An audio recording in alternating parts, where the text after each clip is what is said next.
இடஒதுக்கீட்டை கடைபிடிக்காமல் ஒடுக்கப்பட்ட மக்களை ஒன்றிய பாஜக அரசு வஞ்சிப்பதாக திராவிடர் கழக தலைவர் கி வீரமணி குற்றம் சாட்டியுள்ளார். ஒன்றிய அரசின் அதிகாரம் சார்ந்த முக்கிய பதவிகளில் ஒடுக்கப்பட்டோர் இடங்கள் உயர்ஜாதியினருக்கு தாரை வார்க்கப்படுவதை கண்டித்து தமிழ்நாடு முழுவதும் திராவிடர் கழகம் சார்பில் கண்டன ஆர்ப்பாட்டம் நடைபெற்று வருகிறது. சென்னை நுங்கம்பாக்கத்தில் உள்ள சாஸ்திரி பவன் எதிரே நடைபெற்ற ஆர்ப்பாட்டத்தில் திராவிடர் கழக தலைவர் கி வீரமணி, திராவிடர் கழக துணைத் தலைவர் கலிப்பூங்குன்றன், பொதுச் செயலாளர் அன்புராஜ் உள்ளிட்டோர் கலந்து கொண்டு ஒன்றிய அரசிற்கு எதிராக கண்டன முழக்கங்களை எழுப்பினர். ஆர்ப்பாட்டத்தில் பேசிய திராவிடர் கழக தலைவர் கி வீரமணி, ஒன்றிய பாஜக அரசு இடஒதுக்கீட்டை கடைபிடிக்காமல் ஒடுக்கப்பட்ட மக்களை தொடர்ந்து வஞ்சிப்பதாக குற்றம் சாட்டினார். இந்தியாவிலேயே திராவிட மாடல் அரசுதான் அரசு துறையில் சமூக நீதியை பின்பற்றுவதாக அவர் பாராட்டு தெரிவித்தார்.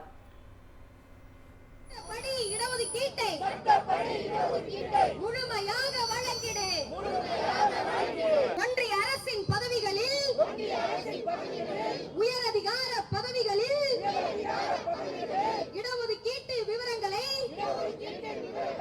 முழுமையாக வெளியிடு.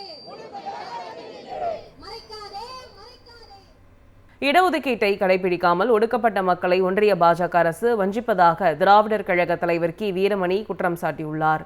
ஒன்றிய அரசின் அதிகாரம் சார்ந்த முக்கிய பதவிகளில் ஒடுக்கப்பட்டோர் இடங்கள் உயர்ஜாதியினருக்கு தாரை வார்க்கப்படுவதை கண்டித்து தமிழ்நாடு முழுவதும் திராவிடர் கழகம் சார்பில் கண்டன ஆர்ப்பாட்டம் நடைபெற்று வருகிறது.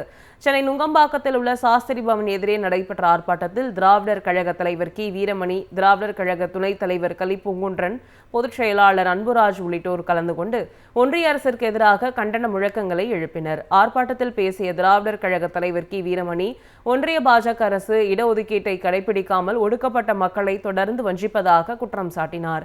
இந்தியாவிலேயே திராவிட மாடல் அரசுதான் அரசு துறையில் சமூக நீதியை பின்பற்றுவதாக அவர் பாராட்டு தெரிவித்தார்.